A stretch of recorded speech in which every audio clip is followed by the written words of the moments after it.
Jeez, hang on, I'm stuck. There we go. Hey, good morning, everyone.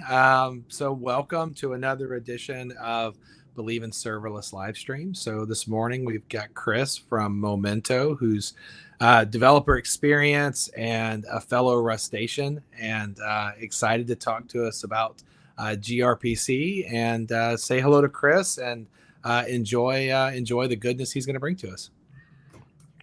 Hello. Hi, everybody. I'm Chris. I'm going to see if I can get my screen sharing working here. Hopefully. Oh, boy. I probably should have tried this before we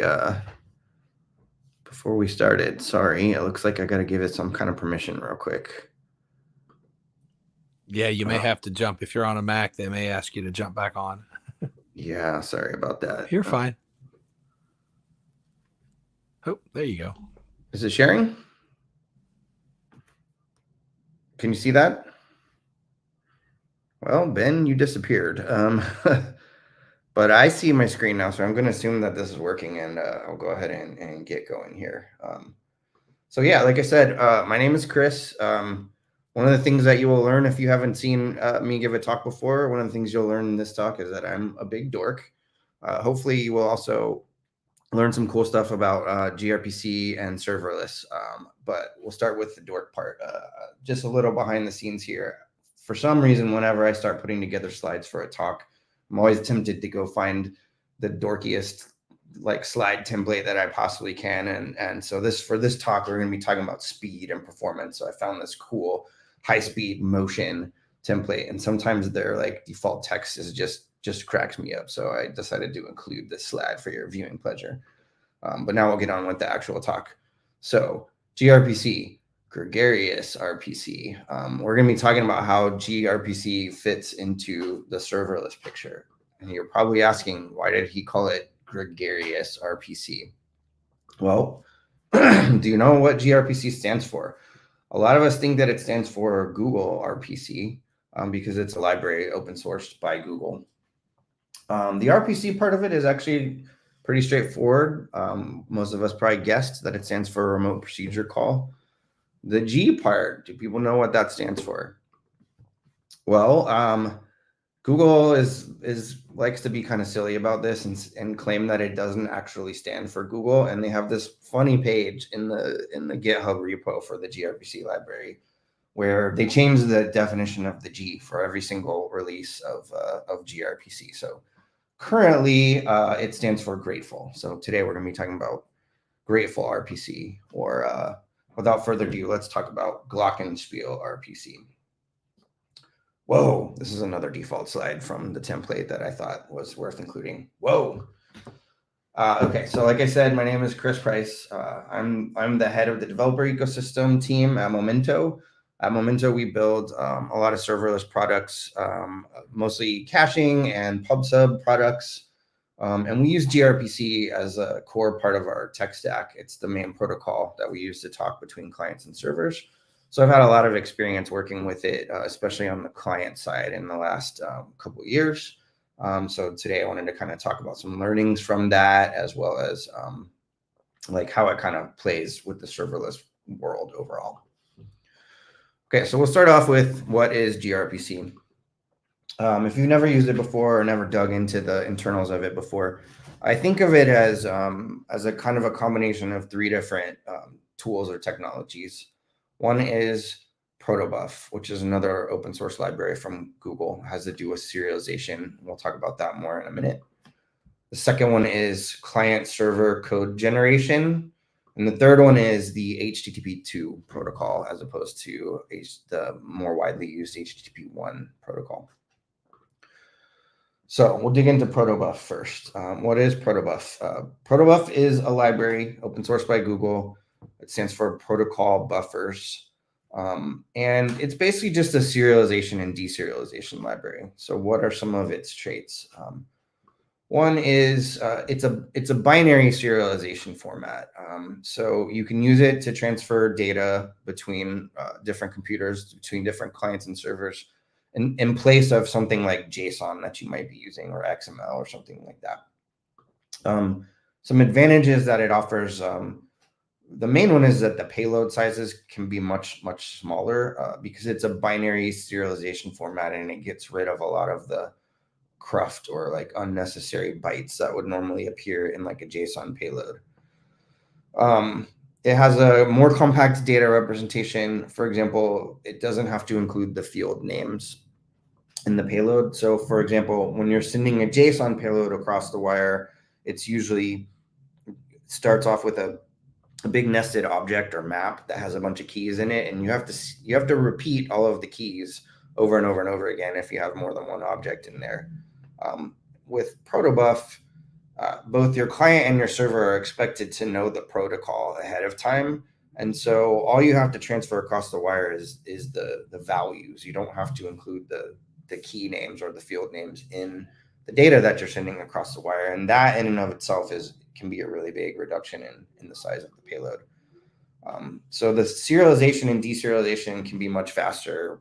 Part of it is because there are fewer bytes to read and write, but it's also just a more efficient format. JSON, everything is UTF-8 strings, and you're doing string operations all over the place. But this is a binary serialization format, so you can work more at the byte level as opposed to the string level, and that provides some optimizations. Another thing that's cool about it is that it supports all major programming languages. So no matter what language you're writing in, you can use Proto, and it'll give you a cross-platform way to represent your data that can be used on in a different language on the client and the server if you like. So this is what a proto looks like.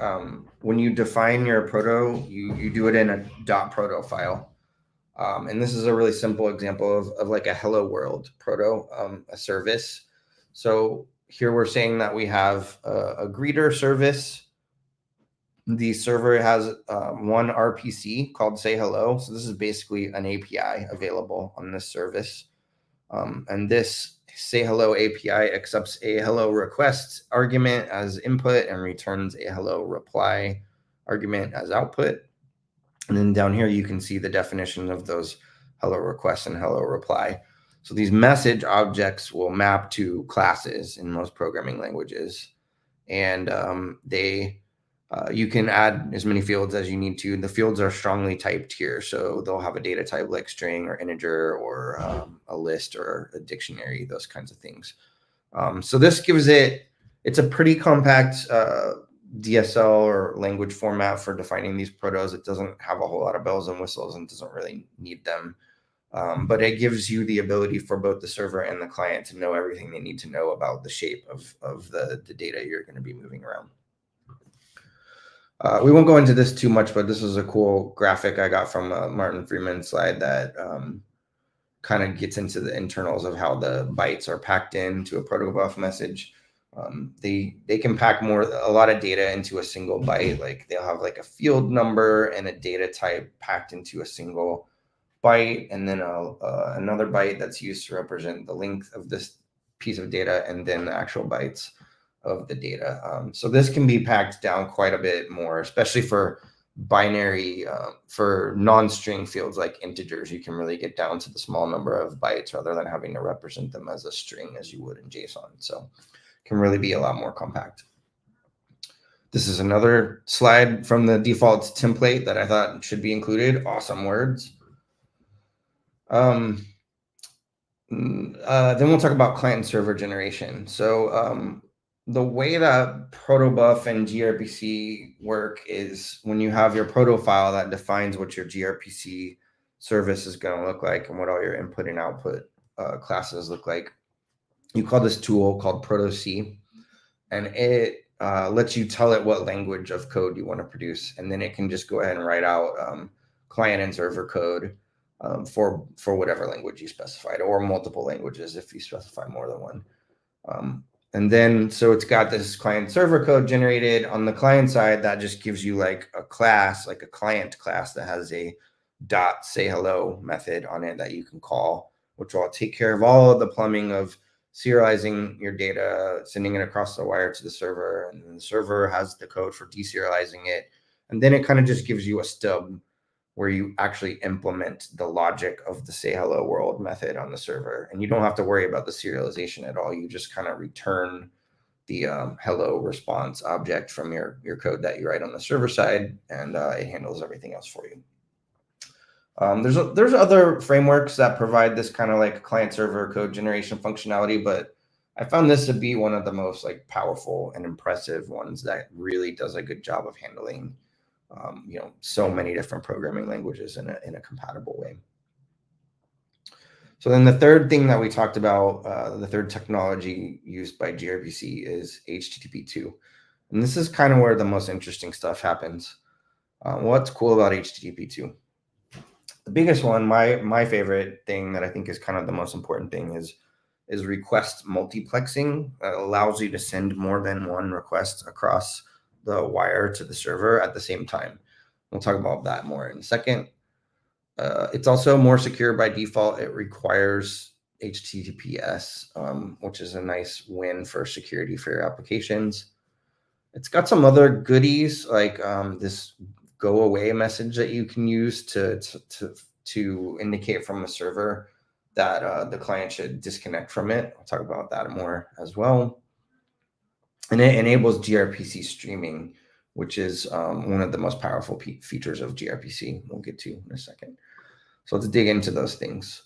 We'll start off with multiplexing. This is probably the most complex topic for this talk, but it's not really that complex. The deal here is that with HTTP1, for a given TCP connection that you have open between the client and the server, you can only make one request at a time. This is an old website that was like kind of made its rounds on the internet. We're trying to show people the difference in performance in certain scenarios between HTTP2 and HTTP1.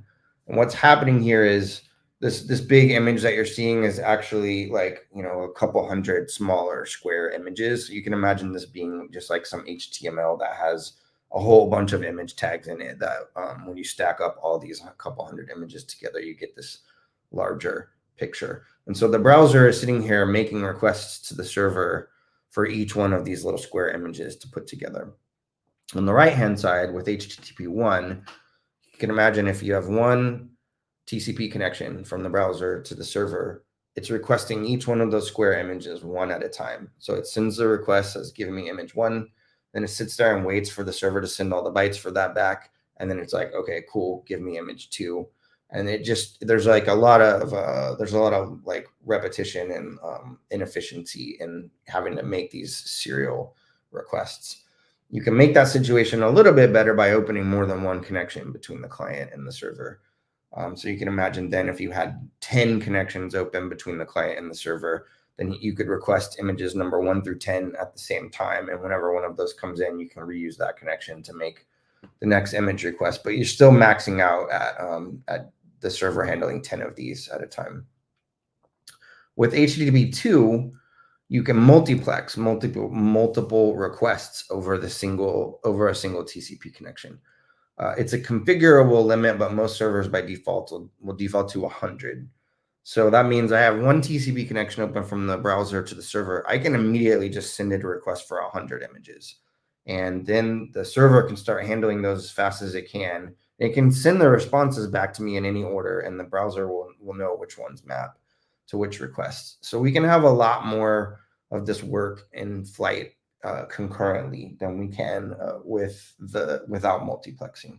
And so that's why you're seeing in this like somewhat contrived demo that they have here how much faster all the images load on the HTTP2 side on the left than on the HTTP1 side on the right.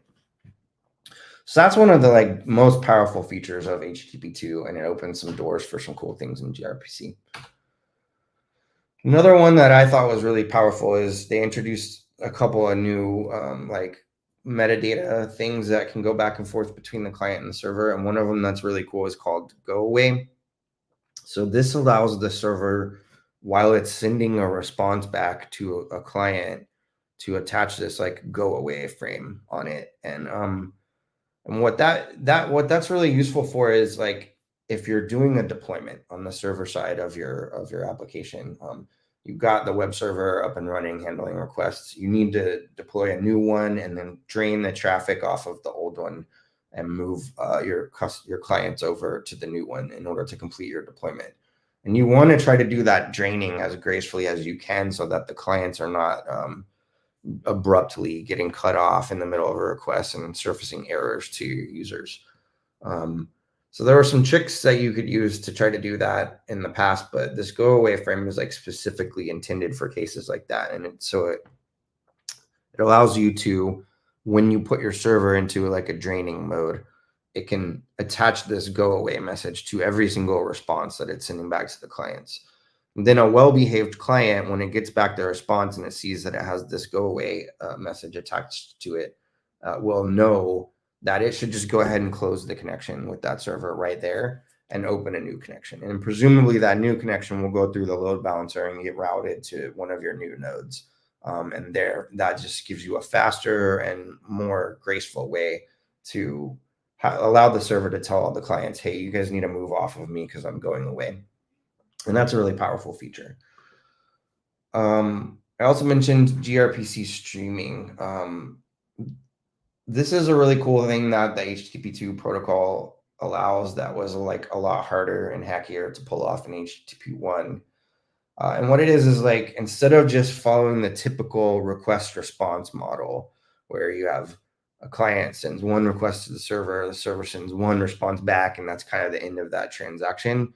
You can open up these streams between the client and the server that just stay open indefinitely as long as you want them to stay open. And they can be in either direction or both.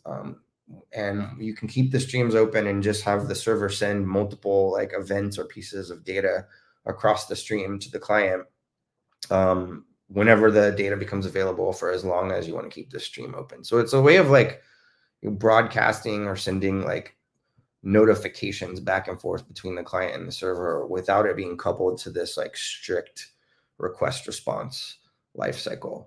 And these can be multiplexed too. So I can have like 100 of these streams open between a client and a server for different types of messages to move back and forth between them. And that can all happen over a single TCP connection. This kind of stuff was almost impossible to do in a non-hacky way in HTTP1. You can definitely accomplish this kind of thing with WebSockets, but there's a lot more like ceremony and overhead to setting up and managing WebSockets than there is to this. This is just like a really simple, like you define a streaming API in your gRPC proto file, and then the client says, okay, I want to subscribe to this stream, and the server can just send stuff to it whenever it wants to. It's really powerful. It opens up a lot of cool use cases. So those are kind of the main things that I felt like were worth calling out about gRPC. A couple of little like bonus things that are kind of side effects that you get from some of this. I talked about multiplexing, but I didn't specifically call out the benefits that you can get from reducing the number of TCP connections. So like in that image loading example that we were showing, we talked about how it could have one TCP connection to load all the images for HTTP2, and I might have 10 or more on the HTTP1 side. Every time you establish a new connection between the client and the server, that uses some amount of resources on both the client and the server. It's an extra socket that has to be opened and counts towards your like file descriptor count. It's an extra thing that the ePOL system has to like keep an eye on for data to move out, and that has some computational overhead and some memory overhead. So the more connections you have between your clients and your servers, the more resources are being consumed on both sides. So being able to drop that down by up to 100x can really have a meaningful difference in terms of like reducing the footprint or the compute horsepower that you need on your client. Another place where some cool advantages come in is if you're using a programming language like Python that has a global interpreter lock, then normally you can't execute more than one line of Python code concurrently, which prevents you from being able to leverage multiple CPU cores, and that exists in Python largely just to make it a lot simpler to write Python code and reason about how it's going to work and not have to deal with like multi-threading issues. But it limits the amount that you can utilize the hardware that you're running on. There are a lot of Python libraries that are written in C, and once you call into one of those libraries and the execution moves from the Python interpreter into the C library, then you kind of have escaped that global interpreter lock, and the C library can do whatever parallelism it needs to and take advantage of multiple CPU cores. That's not a thing that's unique to gRPC, but it is a thing that is heavily leveraged in the gRPC library, and it allows you to queue up a bunch of asynchronous gRPC requests in Python and allows the gRPC library to use whatever resources it can outside of the global interpreter lock to do things in parallel. And I think this was kind of a crucial, that combined with the multiplexing have made gRPC really, really popular for like machine learning systems. You'll find that most machine learning like model servers have some roots in Python, because Python is just kind of the lingua franca for that whole ecosystem of engineering. But most of those servers are at least support, if not are entirely built on gRPC, which allows them to get a lot more performance once the execution moves out of the Python layer and into the gRPC layer. So those are some nice side bonuses of gRPC. Well, this all sounds fantastic. Let's go ahead and just start using gRPC for everything, right? Well, obviously, there's no such thing as a free lunch. So we'll talk about some of the gotchas that come in here. The main three I want to call out are load balancing implications, timeouts and client-side resource contention, and the lack of ubiquity of HTTP2 support. So we'll start with the load balancing. In a HTTP 1.1 world, this might be a typical illustration of how some load balancing stuff is working. So since we can only issue one request over each TCP connection, then if the client is ever going to need to issue multiple concurrent requests, then we probably have several connections open between the client and the server. And so each of those connections end up going through this load balancer, and then the load balancer is kind of distributing this load across the different servers. So you can scale the backend horizontally and take advantage of all the resources you have on the server side. When we move to the HTTP2 world and we're like excited that the client now can multiplex 100 requests over a single connection, so we only open one connection instead of 5 or more. It's nice for the client, but as far as the server goes, now the load balancer is just routing this one TCP connection to one server. And that causes this kind of load imbalance problem, or it can cause this kind of load imbalance problem where a bunch of your servers are not getting utilized because the client is sending way more traffic to one individual node. This is not a problem if you have a very large number of clients and each one of them is establishing their own connection, because then those connections will get kind of balanced out evenly between the servers. But if you have a small number of clients that are generating a lot of traffic, this can really cause load imbalance on the server. And it can also cause problems when you try to scale up, or scale out when you add more servers to the back end, unless the clients are told to reopen their connections, then they're still going to have the connections open to the existing servers and not balance some of the load out to the new servers. This all depends on what kind of load balancer you're using. There's a lot of nuance here. And it's definitely a solvable problem. It's just kind of a different challenge that you have to think about that was maybe less visible in the HTTP 1.1 model. Another thing that comes up is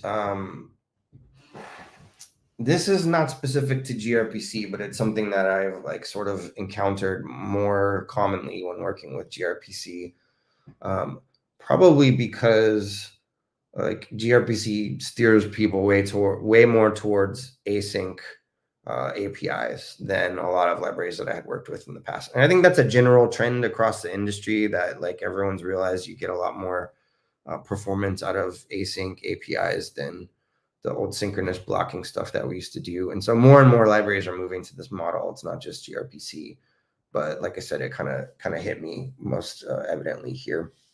So the issue is when you have an async API, it makes it really easy for user code to just like overwhelm the system by making a ton of async calls.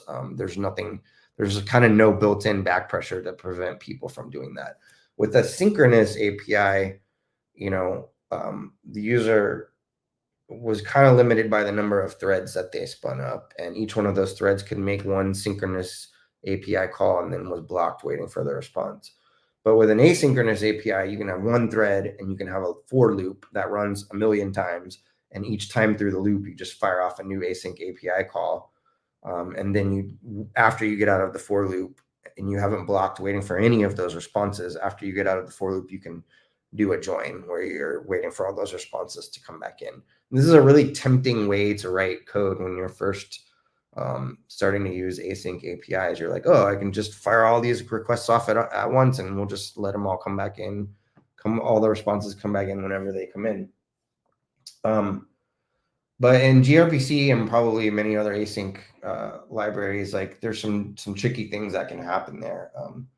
So you don't have to enforce timeouts on your gRPC requests, but most people will want to. In most use cases, you don't want to just allow a request to hang out forever. You want to have some timeout specified after which the request will be considered as failed, and you can handle the error or whatever.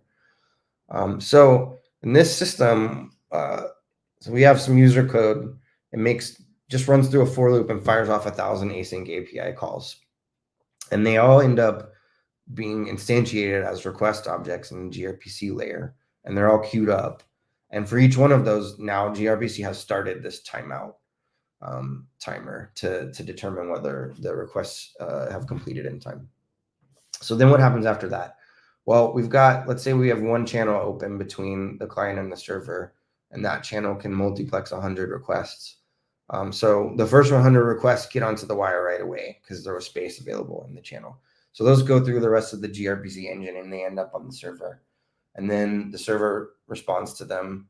Of course, this isn't going to all happen like in a batch of 100 at a time. The server is going to be kind of trickling these responses back as it can. But for the purposes of this illustration, I think this works well to illustrate the point. So the server responds with the first 100 responses. Those go all the way back to the user code and it can start handling them. But then we still got 900 requests that had been queued up that haven't been processed yet. So the next 100 of those now get onto the wire and fill up the channel. And then those responses come back to the user code. And this can repeat any number of times. While this is all going on, there's quite a lot of CPU being used here. While depending on the programming language, like you probably have an event loop that's sitting here checking whether any of these async callbacks are ready to be processed, or there's just like a lot of plumbing that happens in there to keep these requests alive that ends up using more compute than you might expect. But the big problem is for all of these async API calls, we started this timeout timer, and then they were stuck waiting in this queue before they could get to the server. And so now maybe the timeout fires here, and we have like 800 requests that never even got onto the wire because their timeout kicked in before there was space available in the channel.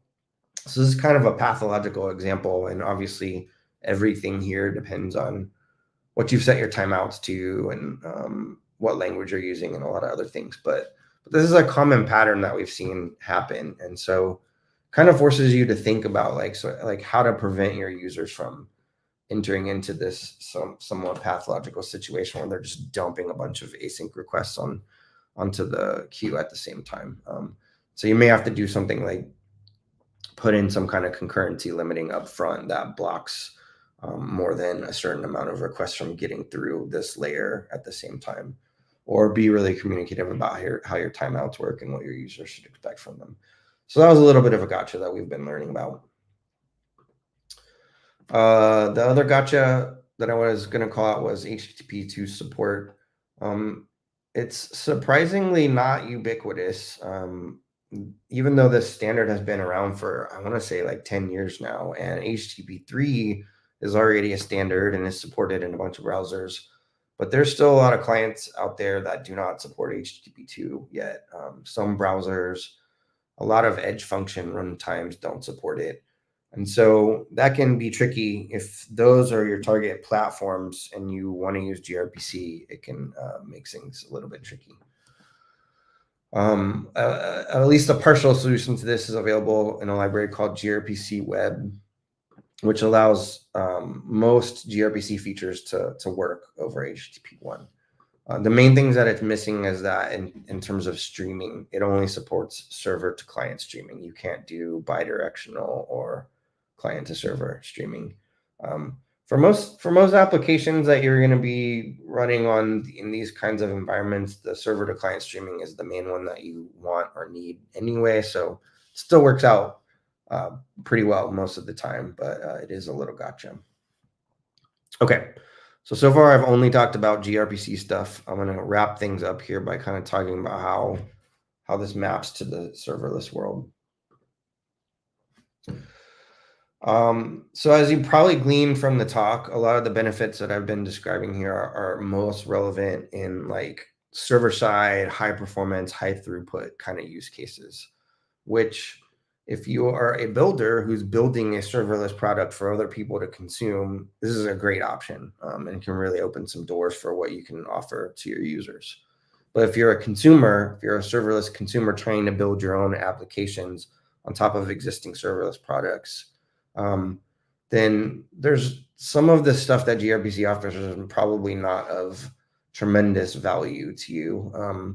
If you happen to be choosing serverless products that support it and you can just do client-side interactions with it, then that can open a lot of doors for you. But especially the sort of the server-side pieces of gRPC are mostly not as valuable when you're just trying to build serverless apps.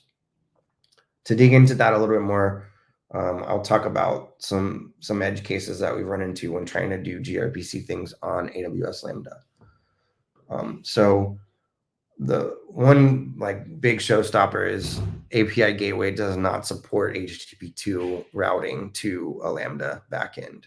So you cannot use the gRPC server-side code generation to build out a stub that you could use on your Lambda and then put API Gateway in front of it and then try to use a gRPC client to talk to your Lambda through the API Gateway. It just doesn't work. We've been trying to do this for a few things at Momento, and it just feels like a dead end at this point. Hopefully AWS will improve the support for this at some point, but right now it's not good. So it's not, gRPC is not really usable as sort of a server side like input mechanism in a Lambda environment. It works great for client side things in Lambda, like if your Lambda gets triggered and handles its input from something else besides gRPC, and then inside of your Lambda, you instantiate a gRPC client and you want to make simple gRPC requests, that can work great. And a lot of people, you do that with the Momento clients. But there are still some like weird things that you might have to pay attention to. Like, for example, gRPC provides a keep alive mechanism. So when you make a connection between a gRPC client and gRPC server, they'll start sending these keep alive packets back and forth between one another, which is really cool because that way, if you don't have any traffic going across your connection for a while, like you haven't made a request in a while, the keep alives can detect if the connection got broken somehow. And then the gRPC engine will automatically fix it. It'll automatically close that connection and open a new one and get it back to the healthy state. And then it'll be like ready to go before your next request comes in, which can be really nice. But weird things happen in the Lambda environment if those keep alives are turned on, because like what'll happen is your Lambda may have a connection to a gRPC server and they're sending keep alives back and forth. And then your Lambda handler finishes executing and the Lambda runtime freezes it, waiting for the next invocation of your Lambda. In the meantime, the server's like trying to send back the keep alive packets and it's just like not getting any responses because the Lambda is frozen. And then sometime later, the Lambda wakes up because it got its next invocation. And there's like this backlog of keep alives that were supposed to have happened that have been failing either on the client or server or both. And it's like, oh, this connection's bad. And it forcefully closes it and creates a new one. And that can cause like weird, unexpected problems. So basically, we've decided in all of our Lambda situations, we just turn these keep alives off, which we've done in all of our SDKs. But it's just like, there's just little gotchas like that that can make it tricky to do certain gRPC things in serverless environments. So where do they play nicely together? The reduction in the payload size from protobuf can be a pretty big deal if you're doing event-driven workloads, like processing a bunch of data coming in from an SQS queue or something like that. The smaller payloads and the faster serialization and deserialization really can like dramatically improve your throughput and reduce your resource costs for the computation parts of your workload. So that can be a pretty big deal. Really, the streaming stuff is my favorite part of all of this. Like having serverless services that provide gRPC endpoints that you can use to just open these streams and do real-time messaging back and forth. Supports all kinds of cool messaging and event-driven workflows. And gRPC web is really cool. Like the things that you can do in a browser with streaming in particular via gRPC web are just really cool. They kind of make it possible to do cool things in a browser app with way less code and way less complexity than anything I had seen before this. And so that's kind of the secret sauce behind Momento topics.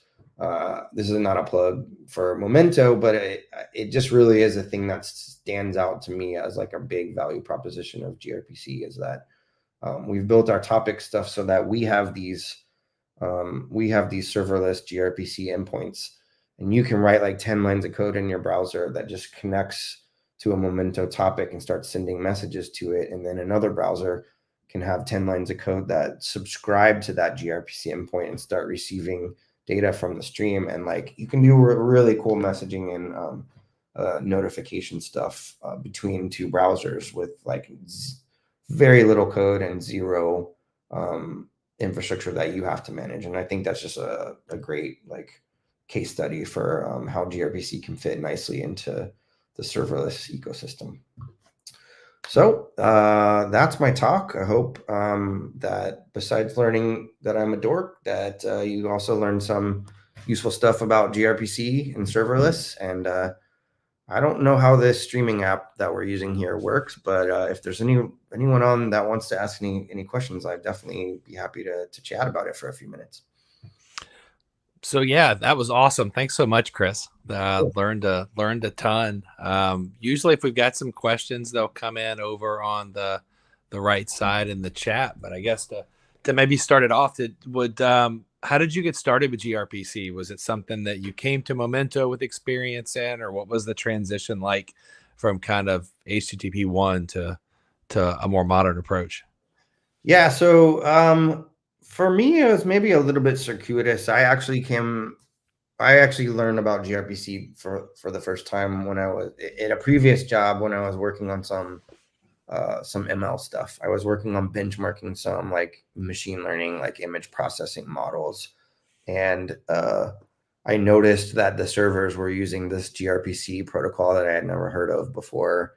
And I noticed that like this Python application that I was using was like doing all kinds of parallel stuff when it was talking to the machine learning backend that I did not think Python was capable of because of the global interpreter lock. I was like, look at this. It's pegged all of the CPUs and it's like so efficient. How is this happening? And that kind of led me to dig into it. And I learned sort of how it's getting around the GIL, but also just like how the protocol works in general and how valuable the multiplexing is. And then the Momento folks, by the time that they had started recruiting me to come join Momento and work on caching stuff, they had already kind of aligned on gRPC as the protocol we were going to start off with before I even got in the door. And so I was just excited to see that when I got in. And I think for Momento is largely about the multiplexing, like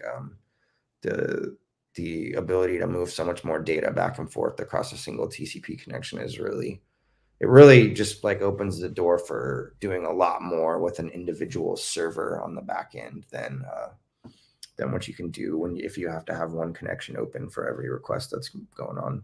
Do you guys find that you run how much leaner do you think you run, right? Being able to handle that versus if you were doing like a traditional load balancer with, Yeah, I mean, so that depends a lot on the specific workload, but in particular, it depends a lot on whether your users, like what platform your users' clients are running on, and if they're doing some kind of server side thing where they have a couple of beefy servers that are doing the bulk of the communication back and forth to our service, then it might not move the needle that much because we wouldn't need a ton of TCP connections for that anyway. But where it does really move the needle is when people are talking to us from browsers or mobile devices or things like that, because like we have some customers in the gaming space, and you may have, tens of thousands of users logged on at the same time, on each one on their own mobile device, each one with their own connection to our servers. And in that world, like being able to only have to have one connection open from each one of those mobile devices to the server is huge. Like if they needed to send a bunch of concurrent requests to us and we had to have 10 or 100 connections open from each one of those mobile devices to our servers, it would be crazy. Yeah. Like most typically, I feel like you start to run into problems with servers when you get over the order of maybe like 20,000 connections, or maybe if you really tweak things, you can get up to like 100,000 connections on a server. But when you start going beyond that, it gets really hard. And so, so it keeps our fleet much smaller in those like mobile device kind of work. No, I think that's a good distinction, because like just using traditional TCP from like a couple of servers going after like a couple of other servers on the other end, like you can do a lot of traffic with that. But having to do like large numbers, greater like 10 to 1, 50 to 1, 100, whatever the number is, that's super cool to be able to deal with that kind of volume without really having to grow your fleet a ton to match all of that. Exactly. Yeah, it's a big deal. What kind of stuff do you work with? So I've used, selfishly, I've used some of the topics connectivity, and so it's all abstracted, right, for me as a builder, that I don't know whether I'm talking over gRPC or what I'm talking over. How do you guys think about building SDKs and utilities so that it's seamless for builders and I get all of that goodness without really having to worry about? Is that something you guys think about as you're building products? Or Yeah, it definitely is. Like early on in the process, when we were kind of thinking about how to shape our SDKs, I mentioned in a couple of slides here how gRPC comes with this like code generation stuff that allows it to generate client code that knows how to talk to your gRPC server. Like there's an alternate universe where we would have just like published our protos. Right. I've seen that before. And said, generate the code from it and then go write it. And you can talk directly to us through gRPC. But when we started playing around with like what that feels like as an end user, it's like bleeding all of the implementation details of the gRPC layer out and making people understand it and wrap their head around it and write code around it. It was just like, we knew we could make it simpler, and we knew that like people would love the product more if we could provide a simpler developer experience for it. So we actually, we made the decision pretty early on to write our own SDKs they're basically just wrappers around that generated gRPC code. Right. But they allow us to decide what we want the shape of the inputs and the outputs to look like, and kind of have a lot more control over what the lines of code that our users are writing ends up looking like. And that's, I think, been a really good decision, because like I think a lot of cases we've been able to make the APIs feel a lot simpler and a lot more approachable because of that. So yeah, no, I think that's being on the serverless tooling side of the ecosystem, right? I think that's serverless developers really want those abstractions, right? They want the ability, but they're then having enough. There's a balance between having enough control to configure the way things work, but then not needing to have control, right? Having to do that. I think you guys have struck a really nice balance across the stack and across the platform. So that's super cool to hear. Cool. Thanks. Appreciate the compliment. Well, no other questions kind of coming in. It's early in the morning, so Nope, I get it. but super cool. Very much appreciate the time. I know you're heading out today. Thanks for doing this with all the things that you've got going on, and thanks to everyone at Momento for all the work you all do. The community super appreciative and excited to see where you guys go next. Yeah, thanks for inviting me. I definitely enjoy chatting about this stuff. So Cool. appreciate it. Hope it was useful. Awesome. Well, have a great day, everyone, and check us next time on our Believe in Serverless live stream. Awesome. Thanks.